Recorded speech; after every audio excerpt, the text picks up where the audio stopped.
से जुड़ी अपडेट ये है कि अब एक हफ्ते के भीतर भीतर 69,000 शिक्षकों को नियुक्ति मिलेगी। यानी कि कोर्ट के फैसले से भर्ती का मार्ग प्रशस्त हो चुका है।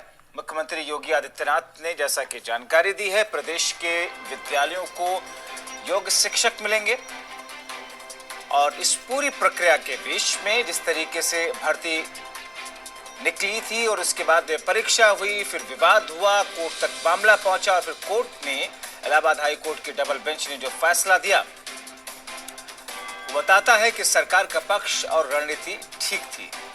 तो अब इलाहाबाद हाई कोर्ट के लखनऊ बेंच के फैसले के मुताबिक प्रदेश के विद्यालयों को अब ये 69,000 शिक्षक मिलने जा रहे हैं। जो पूरी प्रक्रिया है वो अब शुरू हो रही है। आज योगी सरकार की तरफ से ये कहा गया कि कोर्ट के आदेश के बाद में एक हफ्ते के अंदर 69,000 शिक्षकों को नियुक्ति मिलने जा रही है। यानी कि एक हफ्ते के भीतर भीतर अगले 7 दिनों में ये भर्ती प्रक्रिया पूरी हो जाएगी। प्रदेश के विद्यालयों को अब ये शिक्षक मिल जाएंगे, जैसा कि इलाहाबाद हाई कोर्ट के लखनऊ के डबल बेंच ने ये आदेश दिया था कि कट ऑफ 60 और 65% ही रहेगा। और ऐसे में 3 महीने का वक्त है राज्य की सरकार के पास में कि 3 महीने के भीतर भीतर जमीनी स्तर पर इसे लागू करें और इस पूरी प्रक्रिया को पूरा किया जाए।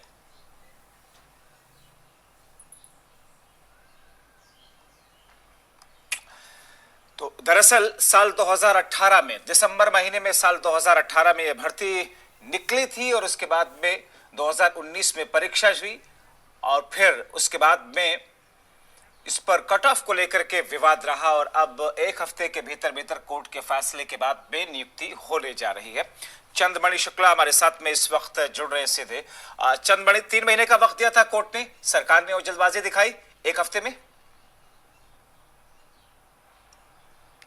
जी बिल्कुल, जिस तरह से कोर्ट ने कहा था कि 3 महीने के अंदर ये भर्ती कराई जानी चाहिए, लेकिन जो मुख्यमंत्री हैं उनकी ये विशेष नज़र है इस भर्ती पर और तमाम जगहों पर, तमाम बयानों पे वो कह चुके हैं कि जो ये 69,000 भर्ती है उसको, उस पर उनकी विशेष रुचि है और वो जल्द से जल्द उत्तर प्रदेश में शिक्षक भर्ती कराना चाहते हैं। हम इसके पहले की भर्ती की बात करें, अगर 68,500 भर्ती की बात करें तो उत्तर प्रदेश में इतनी जल्दी शिक्षक भर्ती प्रक्रिया वो शायद इतिहास में पहली बार थी कि इतनी जल्दी शिक्षक भर्ती प्रक्रिया हो गई थी।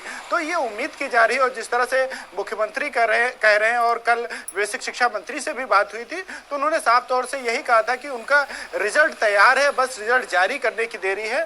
तो अब ये उम्मीद की जा रही, जिस तरह से मुख्यमंत्री कह रहे हैं, अभ्यर्थियों को 15 महीने का इंतजार झेलना पड़ा है और अब सरकार जल्दबाजी करके जल्दी में नियुक्तियां करा सकती है, क्योंकि सिर्फ अब रिजल्ट ही जारी करना है। जाहिर तौर पर एक हफ्ते के भीतर ये प्रक्रिया पूरी हो रही है।